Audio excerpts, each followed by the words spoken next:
नमस्कार दोस्तों, मैं doctor Komal Bahl. Welcome to my YouTube channel Shri Ayurveda. तो दोस्तों, आज सैटरडे को जैसा कि मैंने कहा था कि मंडे टू फ्राइडे हमारे लेक्चर्स होंगे यूट्यूब पर एआईए पीजीटी की फ्री ऑफ कॉस्ट कोचिंग के रिगार्डिंग, एंड सैटरडे को टेस्ट क्लास होगी। तो आज टेस्ट क्लास नंबर 2 है, जिसमें पैथोलॉजी के जो बाकी लेक्चर्स हैं 3 to 9, जिसका लिंक डिस्क्रिप्शन बॉक्स में दिया हुआ है, उसका मैं आज टेस्ट लेने वाली हूँ। सो आई होप आपने तैयारी अच्छी करी होगी। ठीक है, अगर तैयारी अच्छी नहीं भी है तो आप गो थ्रू हो जाइए उन लेक्चर्स को स्टडी करके, फिर उसके बाद आप ये वीडियो अटेंड कर सकते हैं एंड खुद को एसेस कर सकते हैं कि आप कितने मार्क्स लाए हैं इस टेस्ट में। ठीक है, इससे आपको पता चलेगा कि आपकी तैयारी कितनी अच्छी है।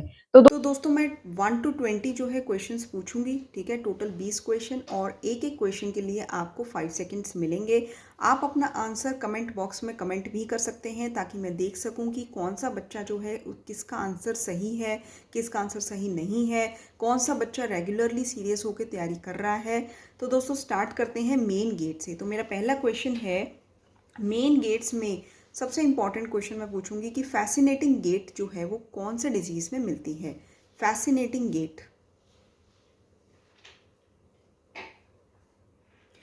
तो फैसिनेटिंग गेट जो है वो पार्किंसोनिज्म में मिलती है। बहुत बार क्वेश्चन आ चुका है इस पे। सेकंड क्वेश्चन है वेरी इंपॉर्टेंट, कि जो नेक्रोसिस है, नेक्रोसिस का मतलब क्या होता है। मैंने बहुत ही अच्छे से समझाया है कि नेक्रोसिस का मतलब क्या होता है। तो दोस्तों, नेक्रोसिस जो है ये क्या है, मैं इसमें आपको बताऊंगी भी कि नेक्रोसिस और गैंग्रीन में क्या डिफरेंस है। तो नेक्रोसिस जो है that is death of cells surrounded by living cells. ठीक है, बहुत सारे सेल्स की डेथ हो जाना, लेकिन सराउंडेड जो होता है लिविंग सेल्स होते हैं। लेकिन गैंग्रीन जो है दैट इज मैसिव नेक्रोसिस, कि उसमें लिविंग सेल्स आपको नहीं मिलते हैं और मैसिव डेड सेल्स मिलते हैं बहुत सारे अमाउंट में, और आसपास होती है सुपरा एडेड प्यूट्रिफिकेशन, मतलब पस भरी हुई होती है। तो जो पार्ट में गैंग्रीन है वो बिल्कुल ब्लैक कलर का हो जाता है, और फिर उसका एम्पुटेशन करने के अलावा और कोई ट्रीटमेंट नहीं रह जाता। ठीक है, नेक्रोसिस में हमें लिविंग सेल्स भी मिलते हैं, death of cells surrounded by living cell, and gangrene is massive necrosis with superadded putrefaction. तो दोस्तों, नेक्स्ट थर्ड क्वेश्चन है कि जो कार्डियोस्पाज्म है उसमें कार्डियोस्पाज्म एक डिस्फेजिया होता है। ठीक है, मैंने आपको पढ़ाया हुआ है। तो इस टाइप के जो डिस्फेजिया में पहले सॉलिड्स को स्वॉलो करना मुश्किल होता है कि पहले लिक्विड को, ये बताइए। आप अपना आंसर जो है कमेंट बॉक्स में भी लिख सकते हैं। ठीक है, तो cardiospasm is a dysphagia means difficulty in swallowing first with liquid then with solid. ठीक है, पहले लिक्विड्स को निगलना मुश्किल है, फिर सॉलिड को। थर्ड इज जो डिजीज है मलेरिया, इसका वेक्टर क्या है और इसका पॉजिटिव फैक्टर क्या है। ठीक है, ये बताइए, vector and positive factor. This is fourth question.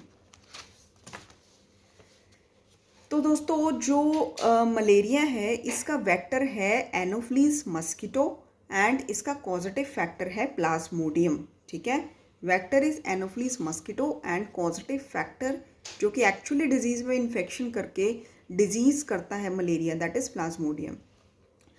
Fifth question है कि जो मेन ट्राइड्स हैं उसमें मर्फीज ट्राइड आपको कौन से डिजीज में मिलता है। Very very very frequently asked question, Murphy's tried किस में मिलता है। मैं आपको बता दूं, मर्फीज ट्राइड जो है पेन, फीवर, वॉमिटिंग, ये 3 सिम्टम्स इसमें होते हैं, बट ये किस में मिलता है। तो दोस्तों, इसका आंसर है मर्फीज ट्राइड जो है ये आपको एक्यूट अपेंडिसाइटिस में मिलता है। ठीक है, एक्यूट अपेंडिसाइटिस में। सिक्स्थ क्वेश्चन है कि जो मेन बॉडीज हैं, ठीक है, इसमें से पूछूंगी कि जो लेशमेनिया डोनोवनी बॉडीज है, मतलब LD bodies, these are found in Leishmania donovani. इसी में से एक और क्वेश्चन बहुत इंपॉर्टेंट पॉइंट है, वो भी पूछूंगी, आप पहले इसका आंसर लिखिए।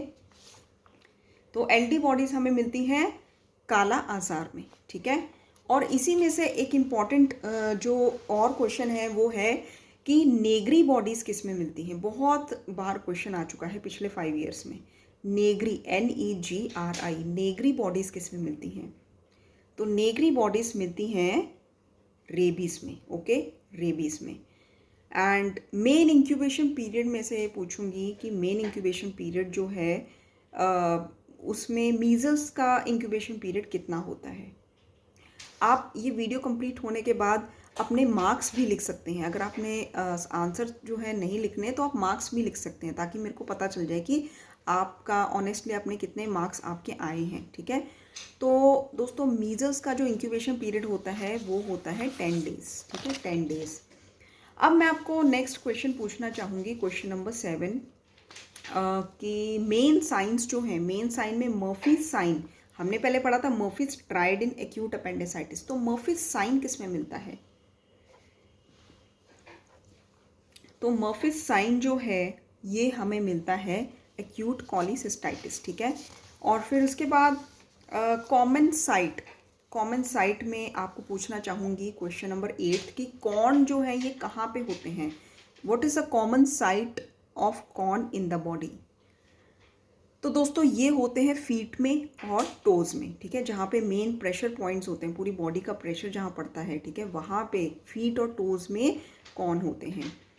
अच्छा, इसमें एक चीज़ और पूछना चाहूँगी, क्वेश्चन नंबर 9, कि प्रेगनेंसी ट्यूमर कहाँ होता है, क्योंकि ये क्वेश्चन आ चुका है ऑलरेडी।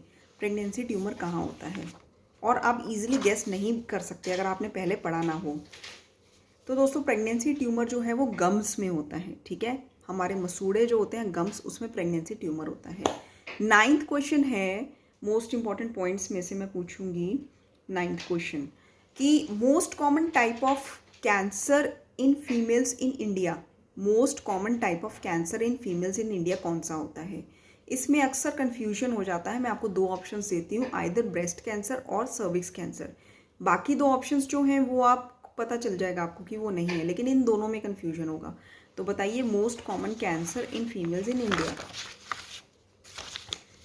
तो दोस्तों इसका आंसर है CA breast. CA breast is the most common cancer in females in India. Next question है कि क्वेश्चन नंबर 10 की मेन कॉम्प्लिकेशंस में मीजल्स का कॉम्प्लिकेशन क्या है? बहुत बार क्वेश्चन पूछा जा चुका है। इसी में से मेन कॉम्प्लिकेशन में मैं एक और क्वेश्चन पूछूंगी जो कि मोस्ट इंपॉर्टेंट है। ठीक है, तो मेन कॉम्प्लिकेशन में मीजल्स का कॉम्प्लिकेशन क्या है? Otitis media. और टाइफाइड का मेन कॉम्प्लिकेशन क्या है? आई थिंक इस साल भी ये क्वेश्चन आया था 2024 में।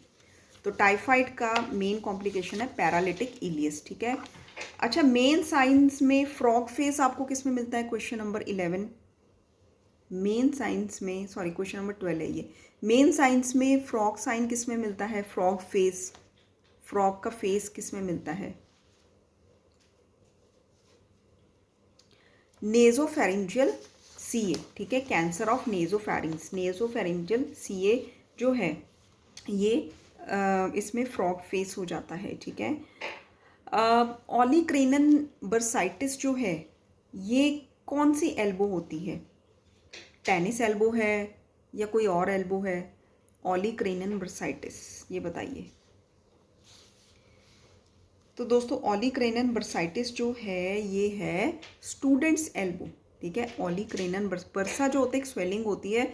ठीक है, तो स्टूडेंट की एल्बो पे बहुत ज़्यादा राइटिंग वर्क करने के कारण ये फॉर्म हो जाते हैं ऑलीक्रेनन बर्साइटिस। मतलब कि ऑलीक्रेनन प्रोसेस पे, आप मेरी एनाटमी की क्लासेस देखेंगे तो उसमें मैंने ऑलीक्रेनन प्रोसेस जो है बहुत अच्छे से समझाया हुआ है। ठीक है, ह्यूमरस में। तो ऑलीक्रेनन प्रोसेस जो है वहाँ पे बरसा हो जाता है, जिसको हम कहते हैं ऑलीक्रेनन बर्साइटिस, और ये स्टूडेंट एल्बो में मिलते हैं। ठीक है, ये क्वेश्चन बहुत बार पूछा जा चुका है, क्वेश्चन नंबर 13, की main component of gall stone, main component of gall stone क्या है? तो main component of gall stone है कोलेस्ट्रॉल। क्वेश्चन नंबर 15 में मैं आपको पूछना चाहूँगी कि हाइपरट्रॉफी किसको कहते हैं? Increase in number of cells, size of cell, और increase in number of cell.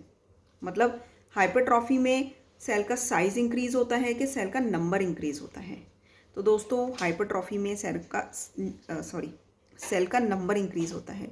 Hyperplasia में सेल का साइज इंक्रीज होता है। जैसे कि बीपीएच में हम पढ़ते हैं बिनाइन प्रोस्टेटिक हाइपरप्लेजिया, उसमें प्रोस्टेट का साइज इंक्रीज होता है। आपको इस चीज़ से याद रहेगा क्योंकि बहुत कॉमनली ओल्ड एज मेल में पाया जाता है। ठीक है, तो आप उनका अल्ट्रासाउंड कराएंगे तो उसमें प्रोस्टेट का साइज इंक्रीज मिलता है, दैट इज प्लेजिया। ठीक है, size is plasia and increase in number of cell is hypertrophy, ठीक है। 16th क्वेश्चन ये है, ड्रंकन गेट किस में मिलती है?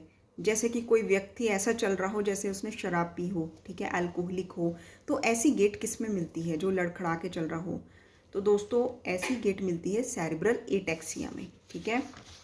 और फिर उसके बाद मैं आपको पूछना चाहूँगी, ये क्वेश्चन कई बार आ चुका है कि डेंगू फीवर का, ठीक है, डेंगू फीवर और येलो फीवर, इसका वेक्टर और कॉजेटिव फैक्टर क्या होता है? वेक्टर और कॉजेटिव फैक्टर, तो दोस्तों एडीज जो है इसका वेक्टर होता है एंड अर्बोवायरस इसका कॉजेटिव फैक्टर होता है, ठीक है। अर्बोवायरस इसका कॉजेटिव फैक्टर होता है। एक क्वेश्चन और मैं पूछना चाहूँगी, क्वेश्चन नंबर 18 कि जो वूपिंग कफ है इसमें ईएसआर और लिम्फोसाइट्स की क्या कंडीशन होती है, क्या स्टेटस होता है? तो वूपिंग कफ जो है इसमें ईएसआर कम होता है। नॉर्मली हम इन्फेक्शंस में देखते हैं, इन्फ्लामेशंस में देखते हैं, तो एरिथ्रोसाइटिक सेडिमेंटेशन रेट जिसको हम ईएसआर कहते हैं ये बढ़ा हुआ होता है, बट वूपिंग कफ में ये कम होता है, ठीक है। एंड लिम्फोसाइटोसिस होता है, लिम्फोसाइट्स जो है बढ़ जाते हैं, उल्टा होता है, ठीक है। लिम्फोसाइटोसिस एंड ईएसआर कम होता है। 19th क्वेश्चन ये है कि कुशिंग्स ट्राइड में क्या होता है? कुशिंग ट्राइड किस में होता है और क्या होता है? Cushing tried 19th question.